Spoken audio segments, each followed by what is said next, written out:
बहू बनी ड्राइवर। सीमा की साड़ी रवि से होती है। रवि को नशे की बुरी लत लगी होती है।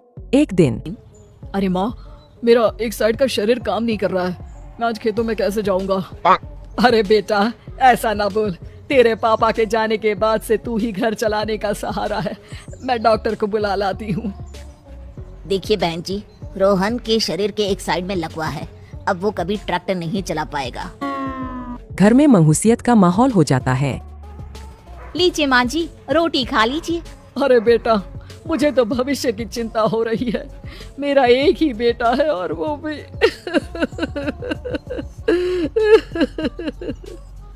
माँ जी, आप चिंता न करें। जब तक ये बीमार है मैं खेत जाकर काम कर लिया करूंगी। वैसे भी नशे के कारण इनका शरीर काफी कमजोर हो गया है। अगले दिन सीमा खेत में जाकर काम कर शाम को घर लौटती है। ये ले बेटा, पानी पी ले। कैसा रहा काम का पहला दिन? माँ जी, काम तो ठीक है, लेकिन मैं अगर ट्रैक्टर चलाना सीख लूँ ना तो काम और भी आसान हो जाएगा। अरे बेटा, दुनिया क्या कहेगी कि औरत होकर ट्रैक्टर चला रही है। माँ जी, या तो हम दुनिया देख ले या अपना घर, कोई बात नहीं। जब ये ठीक हो जाएंगे तो सब ठीक हो जाएगा। अरे बहू, जरा बाहर तो आना। जी माँ जी। बहू, तेरे मामा जी आए हैं, तूने बुलाया था ना? हाँ माँ जी, वो मामा जी ना आज से मुझे ट्रैक्टर चलाना सिखा। सीमा मामा जी से ट्रैक्टर चलाना सीखती है। वो मन लगाकर खेतों में काम करती है। और एक दिन, माँ जी, पता है इस बार पूरे गांव में सबसे ज्यादा फसल का उत्पादन हमारे खेतों में हुआ है। इस साल तो खूब पैसे आएंगे। हाँ। सास खुश नहीं होती है। वो चुपचाप वहाँ से जाने लगती है। तभी सीमा उसे रोक लेती है। क्या हुआ माँ जी, आपको खुशी नहीं हुई? बेटा, आज डॉक्टर साहब बोल रहे थे कि रोहन के ठीक होने के लिए 5 लाख रुपए की जरूरत है। समझ नहीं आ रहा क्या करूं। सीमा शांत हो जाती है। अगले दिन सास सीमा के पास आती है। बेटा, ये मेरे गहने हैं। इसे अपने गहनों के साथ जोड़कर सुनार को दिया। जितने पैसे हो ले आ। डॉक्टर को आज ही देने हैं। सीमा अपने गहने और सास के गहनों को लेकर दुकान में बेचकर पैसे लेकर घर आ जाती है। माँ जी, सिर्फ 3 लाख रुपए का ही इंतजाम हो पाया है। बाकी के पैसे कैसे आएंगे? बेटा, अब तो एक ही चारा है, हमें जमीन भी बेचनी पड़ेगी। माँ, खेत बेच देंगी तो खाएंगे क्या? अरे बेटा, कोई दूसरा चारा भी तो नहीं है।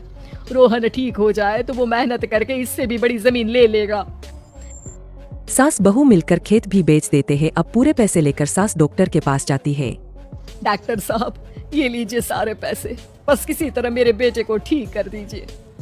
आपका बेटा ठीक तो हो जाएगा, लेकिन 6 महीने का समय लगेगा। सास बहू सोच में पड़ जाते हैं कि अब तो कोई जारिया भी नहीं रहा जहाँ से उन लोगों की कमाई हो। अब कमाएंगे नहीं तो खाएंगे क्या? माँ जी, मेरे माता पिता ने लड़की होने के कारण मुझे ज्यादा पढ़ाया लिखाया नहीं, लेकिन ट्रैक्टर चलाना सीखकर मैं कुछ काम करने के लायक तो हो ही गई हूँ। अरे बेटा, ट्रैक्टर अब कहाँ चलाएगी? खेत तो बिक गए हैं। माँ जी, मैं किसी और के खेतों में दिहाड़ी में काम कर लूंगी। कुछ तो पैसे आएंगे ही ना।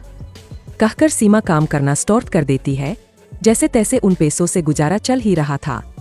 माँ जी, पास के अस्पताल से मुझे नौकरी के लिए ऑफर आया है। पैसे भी ये 4 गुना ज्यादा मिलेंगे और अब खाने पीने दवाई के साथ हम कुछ पैसे भविष्य के लिए भी जोड़ पाएंगे। लेकिन काम क्या है बहू? माँ जी, मुझे अस्पताल की एम्बुलेंस चलानी है। अरे, तू तो मेरी बहू नहीं, बेटा है। बेटा, जरूर जा बेटा। और हाँ, तूने पूरे गांव में एक मिसाल कायम कर दिया कि हर काम हर कोई कर सकता है। उनके लिए लड़की या लड़का होने की कोई जरूरत नहीं। सीमा मन लगाकर काम करना शुरू कर देती है। आगे जाकर